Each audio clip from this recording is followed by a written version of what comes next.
عائشہ صدیقہ رضی اللہ تعالی عنہ کی قربانیاں بھی بہت ہیں دین اسلام کے لیے. اچھا، آپ حضرت ابو بکر صدیق رضی اللہ تعالی عنہ کی بیٹی ہیں، خلیفہ اول کی، اور پھر حضرت عمر اپنی بیٹی حضرت حفصہ رضی اللہ تعالی عنہ کو فرمایا کرتے تھے، یہ بھی زوجہ تھی نبی کریم صلی اللہ علیہ وسلم کی، کہ عائشہ کے ساتھ تم یعنی ریس نہ لگایا کرو.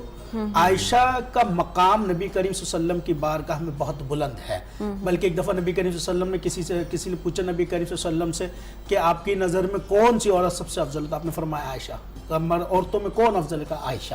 یعنی آپ نبی کریم، اس لیے آپ کو لقب دیا گیا معشوقۃ الرسول. ایک روز نبی کریم صلی اللہ علیہ وسلم کی خدمت میں آپ نے التجا کی، یا رسول اللہ صلی اللہ علیہ وسلم، میری کوئی اولاد نہیں ہے کہ میں اس کی کنیت پر ان کے نام پر اپنی کنیت رکھوں. کنیت ہوتی تھی نا، ام حفصہ، ام عائشہ. تو پھر نبی کریم صلی اللہ علیہ وسلم نے آپ کو اجازت دی اور کہا کہ اپنے بھانجے کے نام پر، عبداللہ کے نام پر اپنی کنیت رکھو. تو آپ کی کنیت پھر ام عبداللہ رکھ دی گئی، یعنی عبداللہ کی ماں. یہ بس کردار ہے، یہ قربانیاں ہیں کہ ان کی قربانیوں سے اور سب چیز سے ہم تک دین پہنچا ہے. اور بڑی صابر شاکر لوگ کہ اتنا کچھ گزرنے کے باوجود بھی اللہ کی رضا میں راضی رہے اور نبی کریم صلی اللہ علیہ وسلم کی رضا میں راضی رہے. سبحان اللہ جی، بہت بہت شکریہ آپ لوگوں کو شمع تشریف لانے کا. آپ کا